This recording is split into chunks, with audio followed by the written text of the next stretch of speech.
Assalamualaikum warahmatullahi wabarakatuh. Sahabat Cantika Story, jangan lupa bersholawat untuk baginda Nabi Muhammad Shallallahu Alaihi Wasallam. Semoga dengan cinta kepada beliau, hidup kita makin diberkahi oleh Allah. Pernahkah kalian membayangkan, ada seorang wanita Arab yang meninggalkan tanah pasir, istana mewah, dan keluarganya hanya demi mencari seorang lelaki sederhana dari Indonesia? Jangan lupa tekan tombol subscribe dan aktifkan loncengnya, agar tidak ketinggalan kisah-kisah menyentuh lainnya di Cantika Story. Karena setiap cerita adalah cermin dari doa dan harapan kita. Gerimis baru saja reda ketika pesawat dari Riyadh mendarat di Bandara Soekarno-Hatta. Langit Jakarta sore itu diselimuti awan kelabu, seolah menyimpan rahasia besar yang akan segera terungkap. Seorang wanita muda berjalan cepat di antara para penumpang. Jilbab panjangnya bergoyang ringan tertiup angin. Matanya tajam namun menyimpan kegelisahan. Namanya Laila bint Amer. Ia bukan turis biasa. Ia bukan pula pebisnis seperti ayahnya. Ia datang membawa satu misi, mencari seseorang. Petugas imigrasi sempat menahannya sejenak, melihat wajah cantiknya yang kelelahan namun penuh tekad. Tujuan ke Indonesia untuk apa, Miss? Laila menatap pria itu, lalu menjawab dalam bahasa Inggris yang lembut. Saya mencari seseorang. Seorang pria Indonesia yang dulu bekerja di rumah saya. Tak ada yang tahu bahwa pria itu dulunya hanyalah seorang sopir. Sopir pribadi keluarga bangsawan minyak di Riyadh. Namanya Fahri. Lelaki yang dulu tak pernah menatap Laila lebih dari 10 detik. Lelaki yang selalu menjawab dengan kalimat lirih, Insya Allah, Nona. Namun, di antara jarak dan aturan rumah, Laila diam-diam mencatat setiap tutur kata Fahri. Ia membaca doa-doanya. Ia mengamati caranya mengemudi sambil bersholawat. Dan ia mulai bertanya dalam hatinya, bagaimana mungkin seorang pria miskin bisa membuatku merasa lebih kaya dari segalanya? Tapi semua berubah ketika ayahnya mengetahui bahwa Laila menyukai Fahri. Dengan marah, Fahri dipecat. Dibuang pulang ke Indonesia hanya dengan selembar tiket dan tanpa sepatah pun pamit. Namun, sebelum pergi, Fahri meninggalkan secari kertas di dalam Al-Quran milik Laila. Jika Allah menghendaki, kita akan bertemu lagi. Tapi bukan sebagai sopir dan majikan. Itulah sebabnya Laila kini berada di sini. Jakarta hanya awal. Tujuan sesungguhnya adalah Jogja. Kota kecil yang pernah diceritakan Fahri dalam diam. Laila melangkah keluar bandara, memeluk udara yang berbeda dari Riyadh. Di tangan kanannya, ia menggenggam Al-Quran itu. Di hatinya, satu kalimat terus bergema. Jika Allah menghendaki. Langit Jogja menyambut Laila dengan senyuman hangat. Angin kota yang tenang membawa aroma tanah basah dan suara adzan maghrib dari kejauhan. Laila berdiri di depan stasiun Tugu, menatap sekeliling dengan mata berbinar. Kota ini terasa asing, tapi anehnya hatinya tenang. Ia membuka catatan kecil yang selalu ia bawa. Ada coretan-coretan Fahri di sana. Ia dulu sering mencatat nama tempat-tempat yang ia rindukan. Alun-alun Kidul, Masjid Gede Kauman, angkringan pinggir jalan. Semua ditulis dengan rapi, seolah ingin menunjukkan bahwa meskipun ia bekerja jauh dari tanah air, cintanya pada Jogja tak pernah pudar. Dengan logat Arab yang terpatah-patah, Laila bertanya kepada sopir taksi, Mas, saya mau ke Masjid Kauman. Sopir itu menoleh heran, lalu menjawab sopan, Bisa, Mbak. Tapi malam-malam begini kenapa ke sana? Laila tersenyum samar. Saya sedang cari orang. Sesampainya di masjid, ia duduk lama di serambi, menyandarkan punggung ke tiang kayu tua. Angin bertiup pelan. Ia buka mushaf Quran, memandangi lipatan kecil di halaman surat Yusuf. Disitulah Fahri menyelipkan tulisan terakhirnya. Jika aku bukan takdirmu, semoga Allah mendekatkanmu dengan orang yang lebih baik dariku. Laila menahan tangis. Wajahnya menghadap kiblat, matanya terpejam. Ya Allah, aku datang dari jauh. Bukan karena aku nekat, tapi karena aku yakin. Engkau takkan sia-siakan rasa yang tumbuh karena MU. Tiba-tiba, Suara lelaki tua terdengar di belakangnya. Kamu bukan orang sini, nak? Laila menoleh. Tidak, Pak. Saya dari Arab. Bukan, kamu maksudku bukan orang biasa. Jarang ada yang datang malam-malam ke sini sambil bawa Quran di dada. Lelaki tua itu tersenyum, lalu duduk di samping Laila. Beberapa tahun lalu, ada anak muda sering duduk di tempat yang sama. Dia sopir. Tapi anak itu beda. Sholatnya tak pernah tinggal, zikirnya panjang, dan yang paling unik, dia suka bercerita tentang wanita Arab yang tak pernah bisa dia lupakan. Laila menahan napas. Siapa nama pemuda itu, Pak? Orang tua itu menatap jauh ke arah mihrab. Namanya Fahri. Malam itu, langit Jogja masih menyimpan sunyinya. Laila berdiri di depan rumah sederhana yang ditunjukkan lelaki tua tadi. Rumah bercat putih dengan pagar besi yang sudah mulai berkarat. Disinilah, katanya, Fahri pernah tinggal setelah dipulangkan dari Arab. Ketika Laila mengetuk pintu, seorang wanita paruh baya keluar. Kerudungnya lusuh tapi senyum di wajahnya sangat ramah. Assalamualaikum. Waalaikumsalam. Iya, nak. Cari siapa ya? Saya mencari Fahri. Apa benar dia pernah tinggal di sini? Wanita itu mengangguk pelan. Fahri itu anak saya. Tapi dia sudah tidak di sini lagi. Jantung Laila berdegup lebih kencang. Dia kemana, Bu? Apakah dia baik-baik saja? Sang ibu menarik napas panjang. Matanya menerawang. Fahri sekarang tinggal di desa kecil, agak jauh dari sini. Dia tidak mau kembali ke kota. Katanya dunia ini terlalu bising untuk hati yang ingin tenang. Laila menunduk. Sejak dulu Fahri memang lelaki yang lebih suka sunyi daripada keramaian. Di Riyadh pun, dia jarang bicara. Tapi justru dari diamnya, Laila jatuh cinta. Cinta yang tumbuh bukan dari rayuan, tapi dari akhlak. Sang ibu kemudian membawa Laila masuk. Di ruang tamu sederhana itu, Laila melihat satu rak buku berisi banyak mushaf dan kitab kuning. Di salah satu sudut rak, ada foto Fahri tersenyum, mengenakan baju koko putih dan peci hitam. Ia tampak jauh berbeda dari sopir yang dulu ia kenal. Lebih tenang, lebih matang. Apa dia sudah menikah? Tanya Laila ragu. Sang ibu menggeleng pelan. Belum, nak. Tapi dia pernah bilang, hatinya sudah dititipkan pada seseorang. Seseorang yang membuatnya percaya bahwa cinta tidak harus memiliki, cukup didoakan. Air mata Laila jatuh perlahan. Ia duduk bersimpu di depan rak itu, memandangi foto Fahri. Dalam hatinya, ia bergumam. Fahri, aku tidak datang untuk memiliki. Aku datang agar kau tahu bahwa doamu itu telah menumbuhkan harapan dalam hatiku. Sebelum pulang ke hotel, Ibu Fahri memberikan secari kertas. Ini alamat desa tempat dia sekarang tinggal. Tapi kalau kamu ke sana, kamu harus siap. Fahri sudah berbeda. Berbeda bagaimana, Bu? Dia sekarang seorang guru ngaji di desa. Ia memilih hidup jauh dari keramaian dan lebih suka berbicara dengan anak-anak dan langit malam. Pagi menyambut desa kecil di lereng pegunungan Kulon Progo. Udara dingin menyapa lembut pipi Laila saat ia melangkah keluar dari mobil sewaan. Burung-burung bersahutan di atas pohon randu yang menjulang. Di kejauhan, suara anak-anak mengaji terdengar nyaring dari surau sederhana beratap seng. Laila berjalan pelan di jalan tanah berbatu, menyusuri peta kecil yang diberikan Ibu Fahri.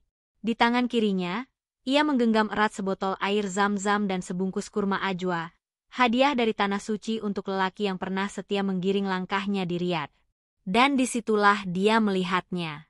Di bawah pohon mangga tua, seorang lelaki bersarung sedang mengajari dua anak kecil mengeja huruf hijayah. Suaranya pelan, tapi tegas. Tubuhnya kurus, namun wajahnya bersih dan teduh. Laila berdiri terpaku, dada sesak oleh rindu yang tak pernah mati. Alif Ba Tea, ucap Fahri pelan. Anak-anak mengulang dengan suara riang, lalu tertawa saat salah membaca. Laila melangkah mendekat. Langkahnya berat, seperti takut merusak ketenangan lelaki itu. Fahri tidak segera menyadari kehadirannya. Baru ketika angin menerbangkan wangi parfum khas Arab milik Laila, lelaki itu menoleh. Matanya membelalak, seperti melihat bayangan masa lalu yang tak pernah ia harapkan kembali. Laila.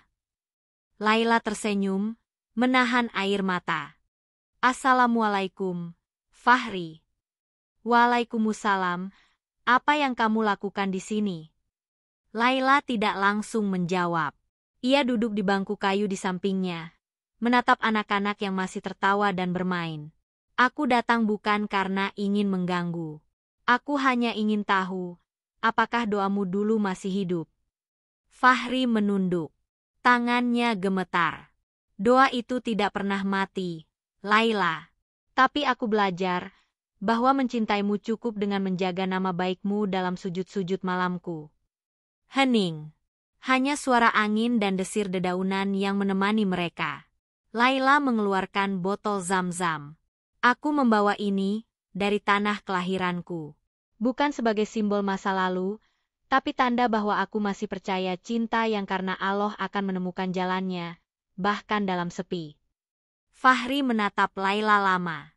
Dalam diamnya, ada gelombang emosi yang tak terucapkan. Kenapa kamu datang sekarang, Laila? Setelah semua ini berlalu. Karena aku sadar bahwa satu-satunya lelaki yang tidak pernah menyentuhku, tapi mampu membuatku menangis dalam doa, hanya kamu. Fahri menunduk. Suara angin seakan menjadi saksi dari kegundahan di dadanya. Ia tak pernah membayangkan bahwa Laila, perempuan dari negeri pasir yang begitu jauh, akan menemuinya di sebuah desa kecil di sudut Jogja, hanya untuk menanyakan nasib sebuah doa yang ia bisikan di malam-malam sepi. Aku bukan lagi siapa-siapa, Laila, ucap Fahri lirih. Dulu aku sopir pribadimu. Kini aku hanya seorang guru ngaji di desa terpencil yang hidup dari kasih Allah dan derma petani sekitar. Aku tidak mencari siapa kamu dulu, jawab Laila lembut. Aku mencari siapa kamu sekarang, dan sepertinya aku baru menemukan lelaki sejati yang aku cari selama ini. Fahri memejamkan mata. Dalam dadanya, perasaan campur aduk. Cinta, takut, kagum, dan rendah diri semua berputar dalam satu helaan napas. Ia tak berani bermimpi, karena hidup telah mengajarkannya untuk mencintai tanpa berharap kembali. Kenapa kamu melakukan ini, Laila? Bukankah kamu bisa hidup nyaman di negerimu? Kamu putri dari keluarga kaya. Apa yang kamu cari di sini? Laila menatap matanya dalam-dalam. Aku mencari jiwa yang membuatku merasa cukup hanya dengan diamnya. Dan kamu, Fahri, adalah lelaki itu. Anak-anak yang tadi belajar mulai berpamitan, meninggalkan Fahri dan Laila dalam keheningan senja. Cahaya matahari menari di sela-sela daun, seolah menurunkan restu dari langit. Aku ingin tinggal beberapa hari di desa ini, Fahri. Aku ingin tahu lebih banyak tentang hidupmu, tentang duniamu. Untuk apa? Tanya Fahri, nyaris berbisik. Untuk melihat apakah aku mampu hidup di dalamnya. Mata Fahri kembali berkaca-kaca. Kamu tidak akan kuat, Laila.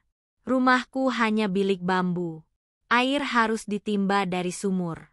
Aku tidak bisa memberimu dunia yang megah. Aku tidak butuh istana, Fahri. Aku butuh rumah yang dipenuhi nama Allah dalam zikirnya. Dan dari caramu mengajarkan anak-anak mengaji tadi aku tahu, rumahmu sudah cukup untuk hatiku. Fahri terdiam.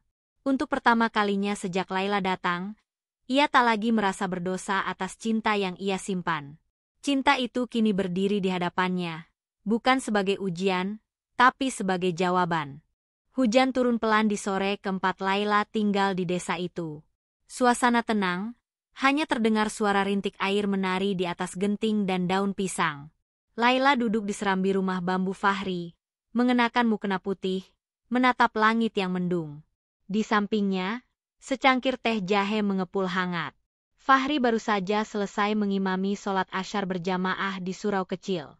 Saat kembali ke rumah, ia tertegun melihat Laila masih dalam keadaan berwudhu, duduk tenang seperti sedang berdialog dengan langit. Aku belum pernah merasa setenang ini, kata Laila tanpa menoleh. Hujan, lantunan Al-Quran dari surau, bau tanah basah, semuanya terasa menyelimuti hatiku dengan damai. Fahri duduk perlahan di kursi kayu, menjaga jarak. Ia tahu, ujian terbesar dari cinta adalah menjaga batas dalam kedekatan. Desa ini sederhana. Tapi Allah selalu menitipkan ketenangan kepada siapa yang mencarinya dengan niat yang bersih. Laila menoleh. Matanya lembut, tapi dalam. Kamu tahu, Fahri, aku datang bukan hanya karena cinta. Aku datang karena aku merasa, hatiku tidak pernah benar-benar pulang, sampai aku bersujud di tanah yang kau pijak. Fahri menelan ludah. Laila, aku takut. Takut apa? Takut kalau hatimu hanya terpikat oleh keteduhan sementara. Dan aku bukan lelaki yang bisa memberimu masa depan sebagaimana lelaki dari negerimu. Aku tidak butuh jaminan dunia, Fahri. Aku hanya ingin tahu, apakah kamu masih menyimpan rasa itu? Fahri menunduk. Rasa itu tidak pernah pergi. Tapi aku belajar mencintaimu dengan cara yang Allah ajarkan, diam, menjaga, dan mendoakan dari jauh. Tiba-tiba, petir menyambar. Laila terlonjak kecil. Fahri berdiri refleks dan menarik tirai bambu. Hujan semakin deras. Apa kamu akan kembali ke Riyadh, Laila? Ya, tapi tidak untuk melupakanmu. Laila bangkit berdiri, melangkah ke arah Fahri. Hanya jarak satu sajadah di antara mereka. Aku pulang bukan untuk lari, tapi untuk memberitahu ayahku, bahwa lelaki yang paling layak untuk menjadi imamku, tidak pernah mengangkat suaranya padaku, meski dia hanya sopir dulu. Dia ada di sini, mengajar huruf-huruf yang membuat malaikat turun. Fahri terpaku. Air hujan membasahi atap, namun di matanya justru ada yang jauh lebih deras. Air mata syukur. Rumah itu berdiri di pinggir sawah. Tidak megah, tidak bertingkat. Tapi dari jendela kayunya mengalir harum masakan dan suara anak-anak mengaji. Di dalamnya, Laila duduk di atas sajadah, memangku seorang bayi perempuan yang baru saja lahir 2 minggu lalu. Namanya Maryam, diambil dari wanita paling suci dalam kitab Allah. Fahri duduk di samping mereka, sedang menulis papan nama kecil untuk ditempel di dinding rumah. Tulisannya sederhana. Rumah ini dibangun bukan dari batu bata, tapi dari kesabaran, sujud, dan air mata. Laila tersenyum. Kamu tahu, Fahri, banyak wanita di luar sana yang mengejar dunia, kekayaan, dan status. Tapi aku belajar satu hal yang tak pernah aku temukan di istana, bahwa rumah paling mewah adalah rumah yang di dalamnya ada suami yang memimpin dengan iman, bukan dengan amarah. Fahri menunduk haru. Dan aku belajar bahwa Allah bisa membolak-balik takdir siapa saja. Siapa sangka seorang sopir bisa duduk satu sajadah dengan putri bangsawan. Tapi Allah tidak melihat status. Dia melihat hati. Hari-hari mereka diisi bukan dengan pesta, tapi dengan pengajian. Bukan dengan kendaraan mewah, tapi dengan motor tua yang setiap pagi membawa Fahri ke madrasah. Laila ikut mengajar anak-anak mengaji, dengan bahasa Arab yang fasih, membuat desa itu seperti hidup kembali. Suatu malam, saat hujan turun seperti dulu, Laila menggenggam tangan Fahri erat. Jika suatu hari aku harus pergi lebih dulu, doakan aku agar tetap menjadi istrimu di surga. Fahri menatap mata itu, mata yang dulu asing, kini menjadi tempat pulang. Kita akan tua bersama, Laila. Dan ketika tak bisa berjalan, biarlah kita duduk di satu sajadah, membaca surat yang sama, menanti maut dalam pelukan ayat. Kisah Fahri dan Laila bukan hanya tentang cinta lintas bangsa. Bukan juga tentang kisah romantis antara dua insan berbeda kasta. Tapi ini tentang takdir. Tentang bagaimana Allah menyusun lembar hidup seseorang dengan penuh hikmah. Kita belajar bahwa cinta sejati tidak pernah tergesa. Ia sabar, ia menjaga, dan ia menunggu dalam doa. Bukan harta atau status yang menentukan kebahagiaan rumah tangga, tapi iman, ilmu, dan akhlak yang membuat hati tenang. Seorang wanita mulia akan mencari suami yang bertakwa, bukan hanya yang kaya. Dan seorang pria sejati akan mencintai bukan untuk memiliki, tapi untuk membawa pada ridho Allah. Tak semua cinta harus memiliki, tapi setiap cinta yang dibawa ke dalam sujud insya Allah akan kembali sebagai anugerah. Untuk kalian yang sedang menunggu jodoh, bersabarlah. Jangan kejar wajah, kejar iman. Jangan kejar dunia, kejar sujud yang panjang. Karena rumah yang dibangun dari doa, tak akan pernah runtuh oleh badai apapun.